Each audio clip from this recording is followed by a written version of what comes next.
जय हिंद। आइए आज देखते हैं हम लोग बायोलॉजी का ब्लड चैप्टर। ये बहुत इंपॉर्टेंट चैप्टर है। इस चैप्टर का हम 3 पार्ट बताएंगे। पहले पार्ट में हम लोग ब्लड के बारे में समझेंगे, दूसरे पार्ट में हम लोग ब्लड के क्लॉटिंग यानी खून थक्का कैसे बनता है उसको समझेंगे, और तीसरे पार्ट में ब्लड ग्रुप के बारे में समझेंगे। आप ब्लड ग्रुप में अक्सर क्वेश्चन देता है कि माँ का ग्रुप बी है और पिता का ग्रुप ओ है तो संतान में किसकी संभावनाएं होंगी। तो यह पार्ट आपका, ये वीडियो ब्लड चैप्टर 3 पार्ट में बनेगा। इसका फर्स्ट पार्ट हम लोग स्टार्ट करते हैं। देखिए, ब्लड जो होता है उसको हिंदी में रक्त कहते हैं, उर्दू में लहू कहते हैं। ब्लड का अध्ययन 2 होता है, या तो सेरोलॉजी भी आप उसे कह सकते हैं और हेमेटोलॉजी भी कह सकते हैं। सेरोलॉजी और हेमेटोलॉजी दोनों होता है ब्लड का अध्ययन। अब कुछ ब्लड की हम बेसिक जानकारियां देख लेते हैं पहले, जो आप सबको पता होगा। सबसे पहला, ब्लड एक प्राकृतिक कोलाइड है, ये एक नेचुरल कोलाइड है। आपसे कोई कह दे कि कोलाइड क्या है तो इसको केमिस्ट्री में हम डिटेल से करेंगे। अभी आप इतना समझिए कि कोलाइड ऐसे लिक्विड को कहते हैं कि जिसे आप कपड़ा या किसी चीज़ से छानेंगे तो उसका 100% उस पार नहीं जाएगा, कुछ इधर उधर फंस जाएगा। जैसे दूध छानिएगा तो मलाई फंस जाएगा, आइसक्रीम छानिएगा तो ऊपर से कुछ फंस जाएगा, वैसे ही ब्लड छानिएगा तो उसका कुछ हिस्सा नीचे जाएगा, ऊपर फंस जाएगा। तो ऐसे फंसने वाले चीज़ों को हम क्या कहते हैं? कोलाइड। याद रखिए, ये केवल समझने के लिए बता रहे हैं, ये कोई फॉर्मूला नहीं है, लेकिन इस आधार पे आप कोलाइड को इजीली पहचान सकते हैं। तो रक्त एक प्रकार का प्राकृतिक कोलाइड है। इससे पहले के चैप्टर में बता दिए थे, रक्त एक संयोजी उत्तक है, कनेक्टिंग टिश्यू है। कनेक्टिंग टिश्यू उसे कहते हैं जो पूरे बॉडी को कनेक्ट करके रखता है, जोड़ के रखता है, अर्थात संयोग करके रखे रहता है। अतः इसे हम संयोजी उत्तक कहते हैं। जो ब्लड होता है इसका पीएच जो होता है 7.4 पीएच जो होता है वो क्षार का होता है। अगर कोई चीज का पीएच 7 से ऊपर जाता है तो वो बेस हो जाता है, और 7 से नीचे आता है तो एसिड हो जाता है, और 7 पे रुक गया तो न्यूट्रल। अतः पीएच 7 होने के कारण ये क्या होता है? 7.4 होने के कारण ये क्षार होता है। मेल में इसकी संख्या 5.5 लीटर होती है। मेल में इनकी संख्या कितनी होगी? 5.5 लीटर। और फीमेल में इनकी संख्या होती है 5 लीटर, अर्थात मेल से आधा लीटर कम होती है। अब ये क्यों आधा लीटर कम होती है? अब किसी से पूछेगा, हम तो एक आदमी से पूछे थे तो बोल रहा था कि शादीशुदा आदमी थे, वो बोल रहे थे आधा लीटर कम इसलिए होता है ताकि वो दूसरे का खून चूस सके। हालांकि ये कोई रीजन नहीं है कि दूसरे का खून चूस सके, इसलिए पहले से स्पेस दिया हुआ है। रीजन ये है कि फीमेल में ना हीमोग्लोबिन कम होता है, और हीमोग्लोबिन भी आरबीसी का निर्माण करता है, और आरबीसी ब्लड का एक बहुत बड़ा हिस्सा होता है। इसलिए हीमोग्लोबिन के कमी की वजह से फीमेल में जो ब्लड होता है वो आधा लीटर कम होता है। तो ये बेसिक चीज़ आप समझते हैं। अब ब्लड का निर्माण कहाँ होता है, फॉर्मेशन ऑफ ब्लड कहाँ होता है? तो हम लोग जो एडल्ट हैं उनमें हड्डियों के बीच के बोन मैरो में होता है। आप हड्डी देखे होंगे, आप लोग कई तो हड्डी जब आप चिकन वगैरह खाते होंगे तो कूच देते होंगे, उसके अंदर झांकिएगा, हड्डी के अंदर ऐसे तोड़ के, तो उसमें जाली जाली रेड कलर का रहता है, उसे हम अस्थि मज्जा या बोन मैरो कहते हैं। तो एडल्ट लोगों में, वयस्क लोगों में ब्लड का निर्माण कहाँ होता है? बोन मैरो में होता है। लेकिन बात करिए उस बच्चे की जो अभी माँ के पेट में अभी पैदा ही नहीं हुआ, उसमें हड्डी नहीं रहता है, और हड्डी रहता है अभी तो एकदम कमजोर रहता है, जिधर मुड़िएगा उधर मुड़ जाएगा, तो उसमें तो बोन मैरो की कमी होती है, उसका कहाँ बनेगा? तो जो भ्रूण, जो बच्चा अभी पैदा नहीं हुआ है, माँ के पेट में है, उसे इंग्लिश में एम्ब्रॉय कहते हैं और हिंदी में भ्रूण कहते हैं। अब वो 3 महीने का पेट में बच्चा है तो भी भ्रूण है, और 9 महीने का है तो भी भ्रूण है। अगर पैदा हो गया तब बच्चा कहलाता है, नहीं पैदा रहेगा तो भ्रूण रहेगा। तो भ्रूण में जो ब्लड का निर्माण होता है वो लीवर में होता है, लीवर के मीसोडर्म में, उसी का हिस्सा होता है। तो आप लीवर ही याद रखिए, यकृत में।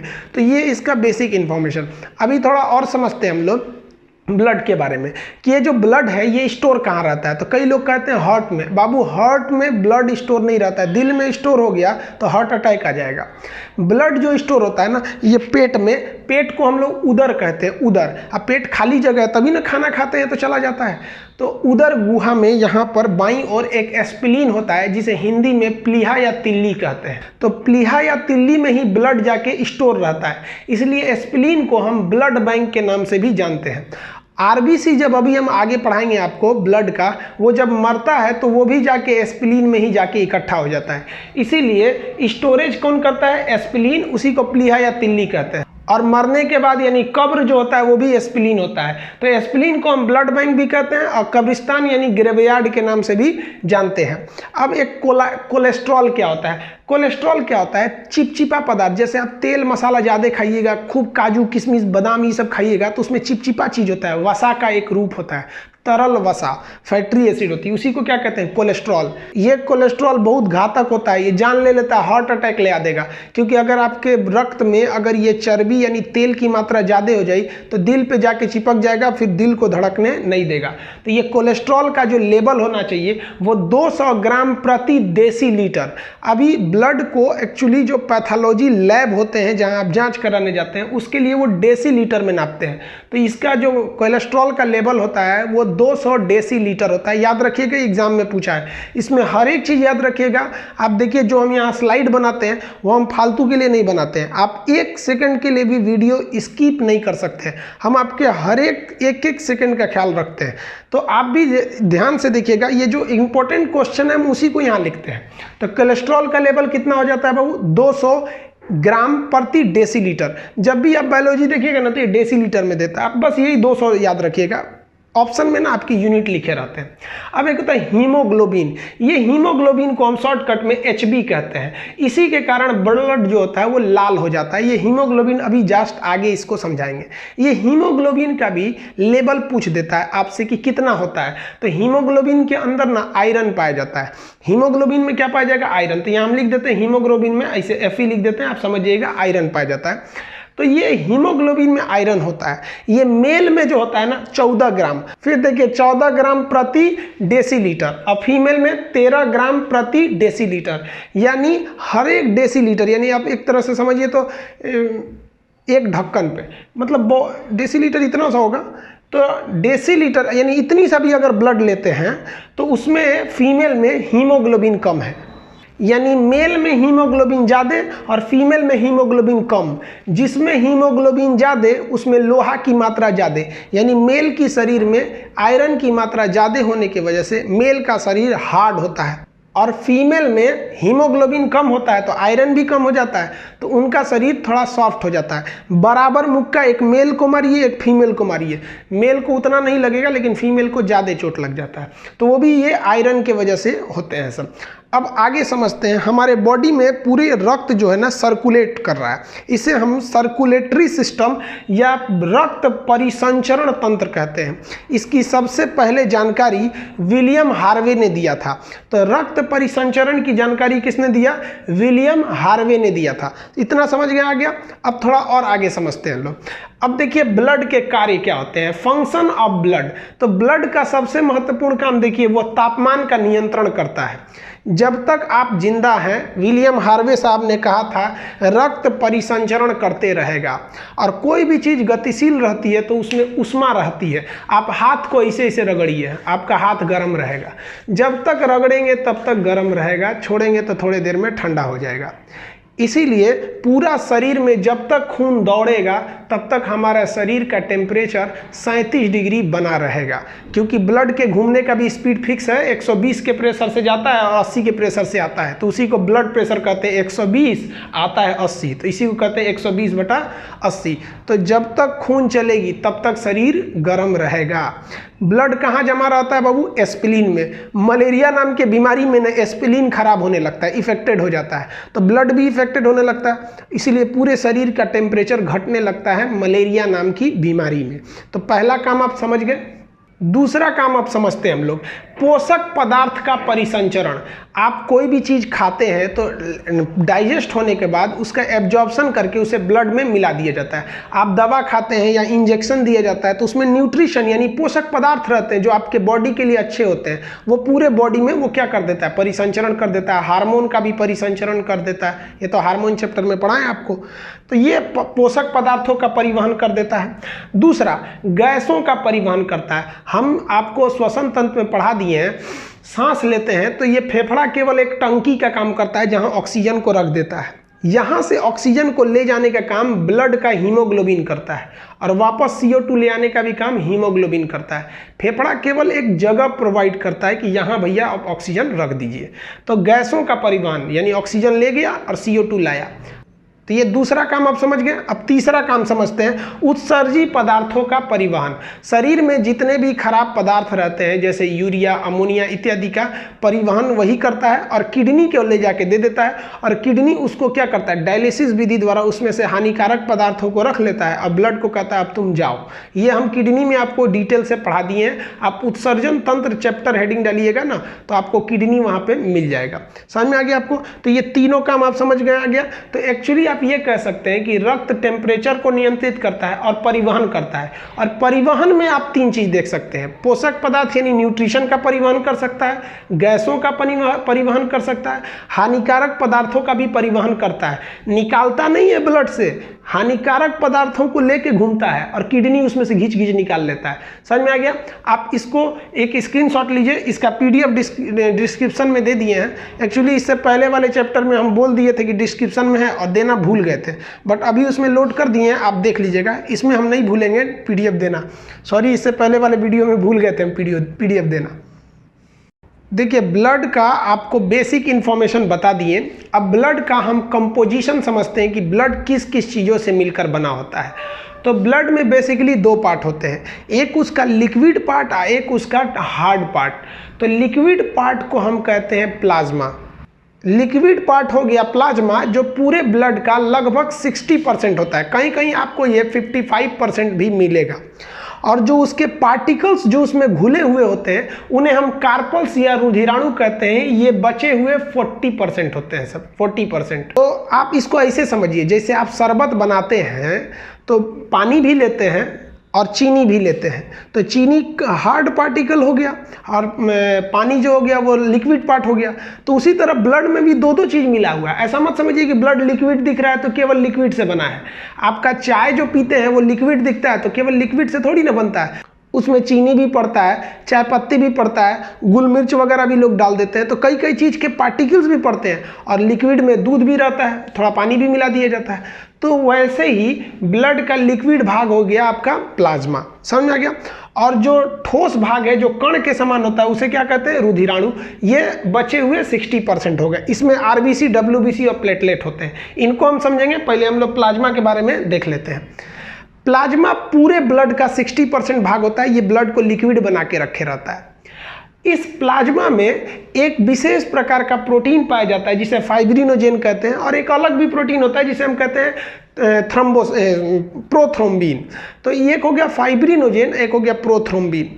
अगर आप किसी भी ब्लड को लीजिएगा और उसके प्लाज्मा में से आप फाइब्रिनोजेन और इस प्रोटीन को निकाल दीजिएगा, मेनली फाइब्रिनोजेन को निकाल दीजिएगा, तो वो ब्लड हल्का येलोइश यानी थोड़ा पीलेपन का हो जाएगा और पतला दिखेगा।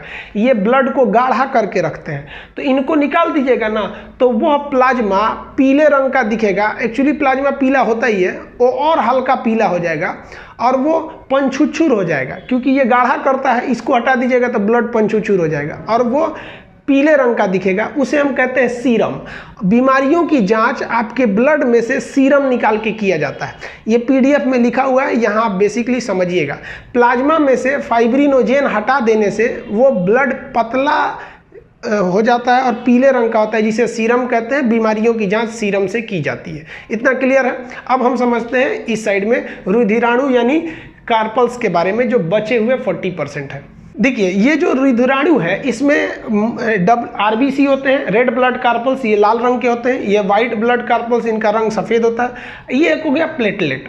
अब इनके ना हम टेक्निकल नाम देखिए, आरबीसी का नाम जानते हैं, white blood, red blood carpals, white blood carpals, और ये प्लेटलेट हो गया। अब इनका थोड़ा टेक्निकल नाम याद रखिएगा, इन्हें कहते हैं एरिथ्रोसाइट। इसे क्या कहेंगे? एरिथ्रोसाइट। डब्ल्यूबीसी को ल्यूकोसाइट। आप सुने होंगे ल्यूकोमिया कैंसर को कहा जाता है, इसको बढ़ जाने या घट जाने से कैंसर हो जाता है, इसी से बना है ल्यूकोमिया। और इसे कहते हैं थ्रम्बोसाइट। तो प्लेटलेट का बायोलॉजिकल यानी टेक्निकल नाम क्या हो जाएगा? थ्रम्बोसाइट। डब्ल्यूबीसी का ल्यूकोसाइट और आरबीसी का हो जाता है आपका एरिथ्रोसाइट। अब कभी कभी ना इनकी संख्या पूछ देता है। इनकी संख्या सबसे ज़्यादा होती है इसमें आरबीसी, 50 लाख। इसे मिलियन में करेंगे तो 5 मिलियन हो सकता है, तो हम 5M लिख देते हैं, 5 मिलियन। किताबों में अक्सर 5 मिलियन लिखा रहता है, आप कंफ्यूज हो जाते हैं। तो इसकी संख्या कितनी होगी? 50 लाख। डब्ल्यूबीसी की संख्या पूछेगी तो 10,000 और प्लेटलेट की संख्या 2 लाख। प्लेटलेट कितना हो गया 2 लाख, WBC 10,000 और RBC जो हो गया 50 लाख हो गया। अब एक बार एग्जाम में क्वेश्चन पूछ के फंसा दिया था, कहा था कि रक्त के रुधिराणु में सर्वाधिक संख्या किसकी होती है, तो लड़कों ने मार दिया था प्लाज्मा की। बाबू अगर कहेगा कि रक्त में सबसे ज्यादा मात्रा यानी पूरे होल ब्लड में सबसे ज्यादा मात्रा, तब ना आप प्लाज्मा दीजिएगा, उसका तो क्वेश्चन उधर से है ही नहीं है। एग्जाम में जो क्वेश्चन दिया था कि रुधिराणु में सबसे ज्यादा मात्रा किसकी होती है, तो RBC की होती है। ये लगभग 95% पाया जाता है। सोच के देखिए ना, आप देखिए ये अकेले 50 लाख है, वो 2 लाख है, ये 10,000, 2.25 लाख हो जाएगा। ये अकेले कितना है 50 लाख है, तो रुधिराणु में अकेले ये 95% होता है। समझ में आ गया। अब बात करते हैं जीवन काल का, किसका कितना दिन अवधि होता है। तो RBC की जीवन काल 120 दिन होता है। याद रखिएगा आपका RBC 120 दिन में खराब हो जाता है। WBC की जो संख्या है, सॉरी जो जीवन काल है वो 4 दिन है। ये 4 दिन से ज़्यादा नहीं रह सकता है, मर जाएगा वहीं पे, ब्लड में मर जाता है। प्लेटलेट का जो जीवन काल होता है वो 7 दिन होता है। तो RBC 120 दिन, WBC 4 दिन और प्लेटलेट 7 दिन तक ही ब्लड में जिंदा रह सकते हैं। समझ में आ गया। अब आपके मन में एक सवाल आता होगा कि सर मेरा WBC 4 दिन में खराब हो गया, ब्लड के अंदर वाला प्लेटलेट खराब हो गया, WBC भी खराब हो गया, तो फिर ब्लड में तो उस ब्लड का क्या होता है। तो ब्लड को लाइसोसोम, मान लीजिए इन दोनों को लाइसोसोम मार देते हैं और इनमें लाइसोसोम नहीं होता है, बताए हैं, इसको एस्पिलिन मार देता है। तो फिर ब्लड कहाँ गया, तो ध्यान दीजिए, ब्लड का जो लिक्विड वाला पार्ट है ना, प्लाज्मा, ये अभी भी जिंदा है। कहता है कि बाबू लोग, रुधिराणु लोग, तुम घूम रहे थे चीनी चाय पत्ती की तरह मेरे बीच बीच में, तुम लोग जाओ। कैसे हम लोग चाय बनाते हैं तो चाय पत्ती छान देते हैं, तो खराब जो चाय पत्ती होता है उसको छान देते हैं। वैसे एस्पिलिन क्या करता है कि RBC की जो मात्रा खराब हो गई उनको छान देता है, तो केवल रुधिराणु खराब होते हैं, प्लाज्मा जिंदा रहता है। हम प्लाज्मा थेरेपी में बताए थे कि प्लाज्मा निकाल लिया जाता है। फिर हमारा शरीर क्या करता है, WBC बनाता है, बोन मैरो WBC बनाता है, प्लाज्मा में मिला देता है। बोन मैरो ही प्लेटलेट वगैरह सब बनाते हैं, प्लाज्मा में मिला देता है, फिर से ब्लड हो जाते हैं। तो ब्लड के ये बहुत महत्वपूर्ण घटक होते हैं। अब इनको हम एक एक करके डिटेल से समझते हैं कि किसका क्या काम होता है और क्या ये स्पेसिफिक फंक्शन को करते हैं। चलिए एक बार रिवाइज कीजिए। RBC को क्या कहेंगे, एरिथ्रोसाइट, संख्या 50 लाख, जीवन काल 120 दिन। WBC को क्या कहेंगे, ल्यूकोसाइट, संख्या 10,000, जीवन काल 4 दिन। प्लेटलेट को क्या कहेंगे, थ्रोम्बोसाइट, संख्या 2 लाख और जीवन काल 7 दिन। आप इसका स्क्रीनशॉट लीजिए, हालांकि PDF में इसका लिंक, हम PDF का लिंक दे देंगे नीचे। देखिए हम आपको इससे पहले वाले चार्ट में हम आपको RBC, WBC और प्लेटलेट के बारे में हल्का अंतर बताए थे। अब थोड़ा ज़्यादा डिटेल से देखते हैं हम लोग। पहले देखते हैं RBC। RBC को हम क्या कहते हैं, एरिथ्रोसाइट, 120 दिन, जीवन काल। अब इसका आकार देखिए, इसका आकार गोल होता है और बीच में से चपटा होता है।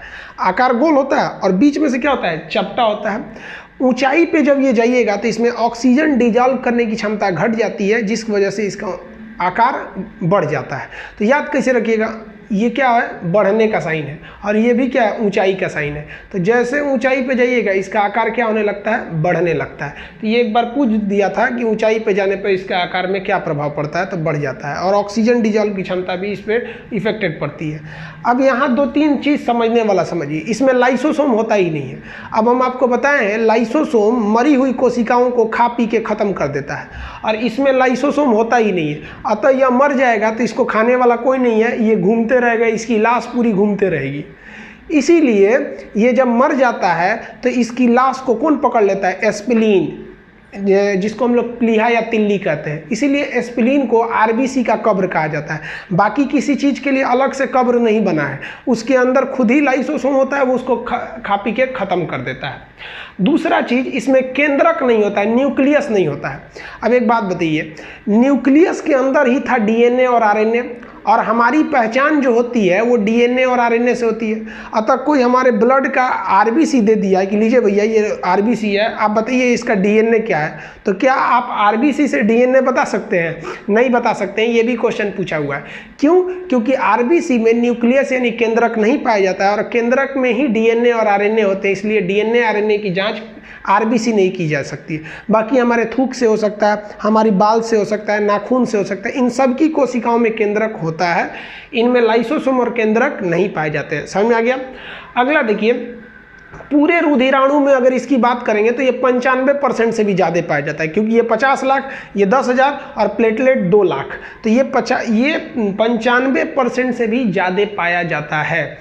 अब यहाँ एक क्वेश्चन आता है, एनीमिया से पूछता है कि एनीमिया रोग किसके कमी से हो जाता है। तो देखिए, ब्लड के अंदर क्या मौजूद था, आरबीसी, और आरबीसी के अंदर क्या था, हीमोग्लोबिन। हीमोग्लोबिन का हम आपको फंक्शन समझा दिए थे, यह ऑक्सीजन को ले आने और ले जाने का काम करता है, श्वसन नाम के चैप्टर में, रेस्पिरेशन में। तो देखिए, ब्लड के अंदर क्या है, आरबीसी, और आरबीसी के अंदर क्या है, हीमोग्लोबिन, और हीमोग्लोबिन के अंदर क्या है, लोहा। ध्यान से देखिएगा, हीमोग्लोबिन के अंदर क्या है, लोहा है। अब आप बताइए, अगर आपके बॉडी में लोहा यानी आयरन की कमी होगी तो जेन्युइन है कि हीमोग्लोबिन घट जाएगा, और हीमोग्लोबिन घटेगा तो आरबीसी घटेगा, और आरबीसी घटेगा तो ब्लड घट जाएगा। तो इसी बीमारी को हम क्या कहते हैं, रक्त अल्पता यानी रक्त की कमी, एनीमिया। तो अब क्वेश्चन कहेगा एनीमिया किसके कारण होता है, तो कभी ऑप्शन में आयरन देता है तो भी सही है, हीमोग्लोबिन देगा तो भी सही है, आरबीसी भी देगा तो भी सही है, ब्लड की कमी देगा तो भी सही है, उपरोक्त सभी देगा तो भी सही है। समझ में आ गया कि नहीं आ गया, तो इसमें कंफ्यूज नहीं होइएगा। तो ये हो गया आपका क्या चीज़, आरबीसी के बारे में। ये आरबीसी अगर आपके बॉडी में अच्छे से अवेलेबल है 50 लाख, तो कभी भी आपके अंदर सुस्ती नहीं आएगी, लेजीनेस नहीं आएगी, हमेशा चहल पहल करते रहेंगे। छोटे बच्चों को देखिएगा, उनमें आरबीसी ज़्यादा होता है, हमेशा इधर उधर छटकते रहते हैं सर। हम लोग में हमेशा अजीब टाइप का देता है, देहात में बोलते ना एकदम दहिया भरिया रहा है, हमारा वो भरिया रहा है। बकलोलवा जाके आरबीसी चेक कराओ, हीमोग्लोबिन घट गया होगा, हीमोग्लोबिन घटा होगा। तो हीमोग्लोबिन बढ़ाने के लिए डॉक्टर ना एक आयरन की गोली दे देता है, देखेंगे कैप्सूल टाइप का रहता है, आयरन की गोली खाइए 10 दिन, एकदम बढ़िया से टनटना जाइएगा। तो ये आपके अंदर हीमोग्लोबिन, याद रखिए, अगर आप मेल है तो 14 ग्राम होना चाहिए और फीमेल है तो 13 ग्राम। अगर ये नहीं है तो आप स्टूडेंट लाइफ आपका बर्बाद करेगा, एकदम याद रखिए, क्योंकि आप में ना एकदम बदन गिरा गिरा रहेगा। आप लेटिएगा तो तकिया को 3 बार मोड़िएगा, आराम कीजिएगा, पढ़ने जाइएगा तो कॉपिए पलटते रह जाएंगे, फिर सो जाएंगे। तो ये हीमोग्लोबिन को आप अच्छे से मेंटेन किए रहिए। आई होप आप एरिथ्रोसाइट यानी आरबीसी समझ गए होंगे। अब हम समझते हैं डब्ल्यूबीसी यानी ल्यूकोसाइट के बारे में। हिंदी में इसे श्वेत रक्त कणिका और उसे लाल रक्त कणिका कहते हैं। इसका रंग सफ़ेद क्यों हो जाता है, इसका रंग लाल क्यों हो जाता है, तो आपको पता है कि भैया हीमोग्लोबिन के कारण ही रक्त का रंग कैसा हो जाता है, लाल। इनमें हीमोग्लोबिन पाया नहीं जाता, इसलिए इसका रंग सफ़ेद हो जाता है। इसका आकार ना कोई फिक्स ही नहीं होता है, अनिश्चित इर्रेगुलर शेप का होता है डब्ल्यूबीसी, याद रखिएगा। इनमें केंद्रक पाया जाता है, अतः इससे आप डीएनए की जांच कर सकते हैं। जैसे ये हमको शरीर में क्या दिया, चुस्ती फुर्ती दिया था आरबीसी, तो उसी तरह डब्ल्यूबीसी हमसे रोगों से रक्षा करने का काम करता है, हमारी बीमारियों से रक्षा करता है। डब्ल्यूबीसी 10,000 रहना चाहिए। अगर किसी का डब्ल्यूबीसी 10,000 या उससे थोड़ा सा ज़्यादा है तो वो व्यक्ति जल्दी बीमार नहीं पड़ेगा।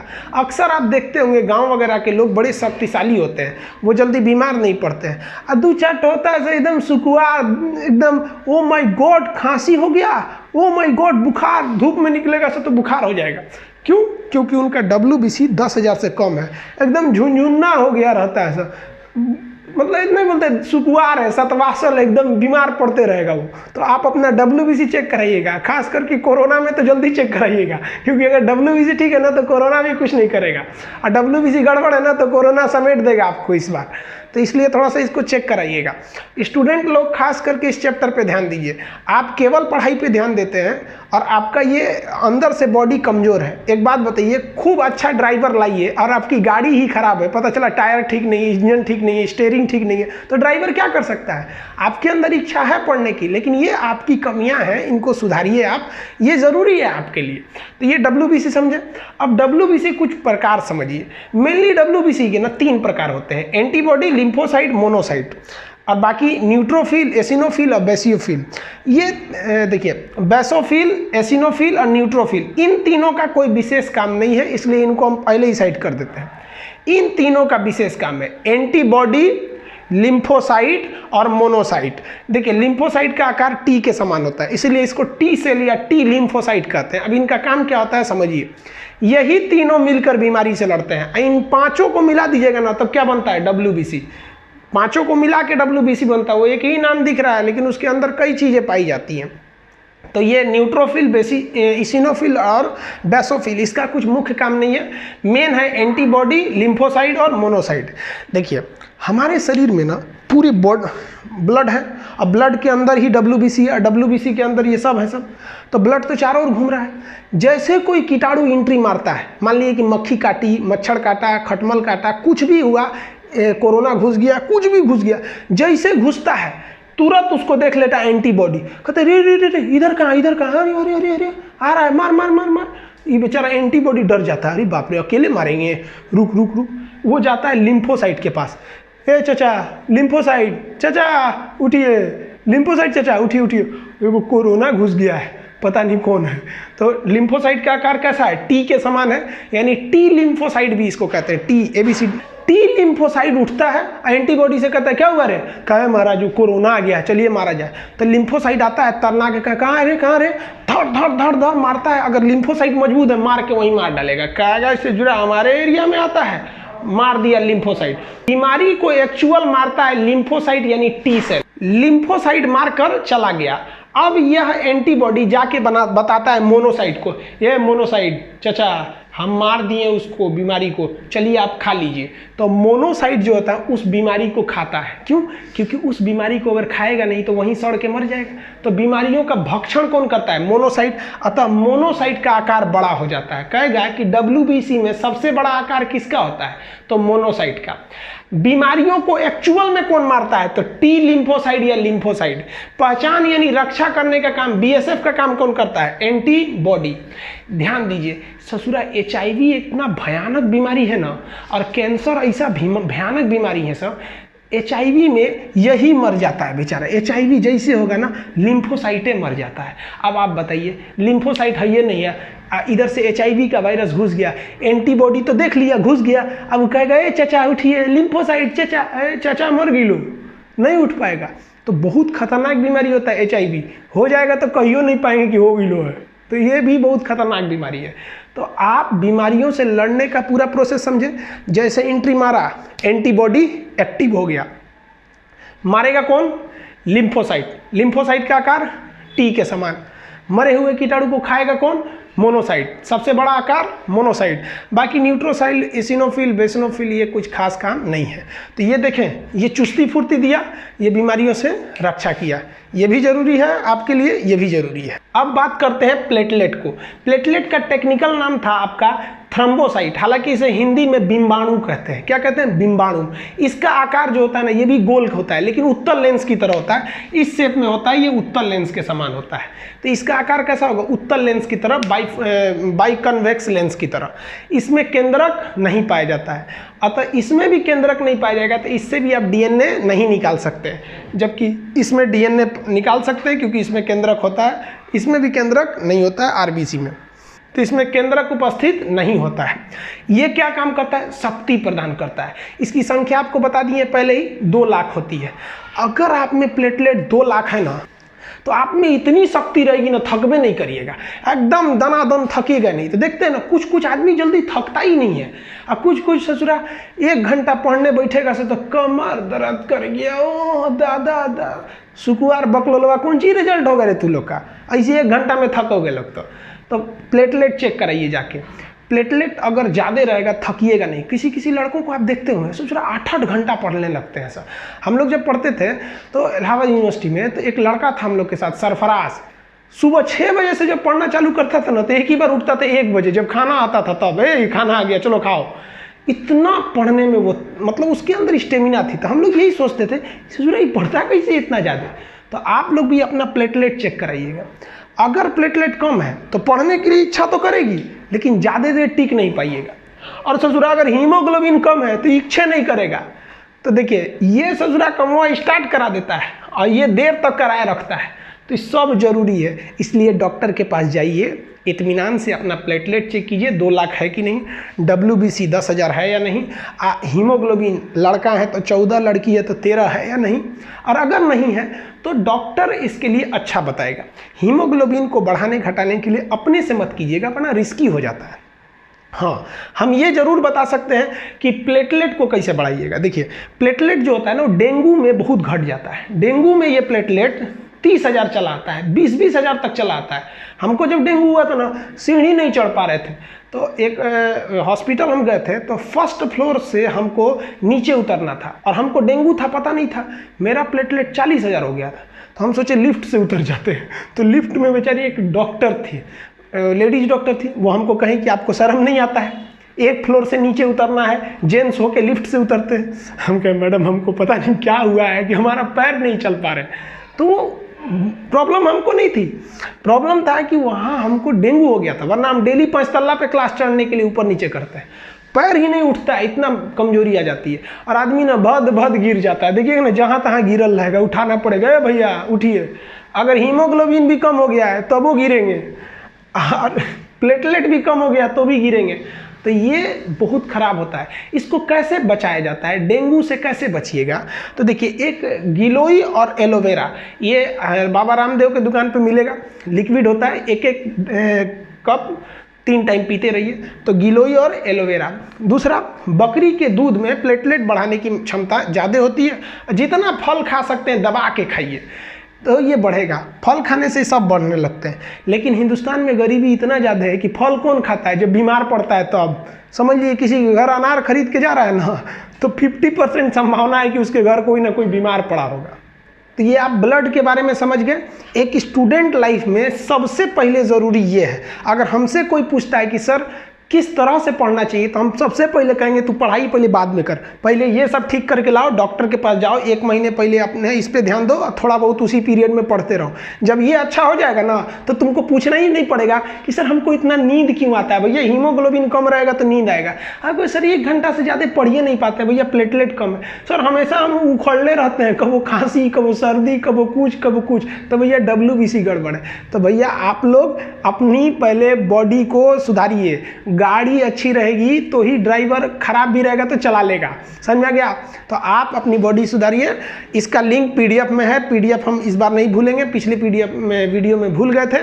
आप इसका एक स्क्रीनशॉट लेना चाहते हैं तो ले सकते हैं। नेक्स्ट वीडियो में हम समझेंगे ब्लड के क्लॉटिंग के बारे में।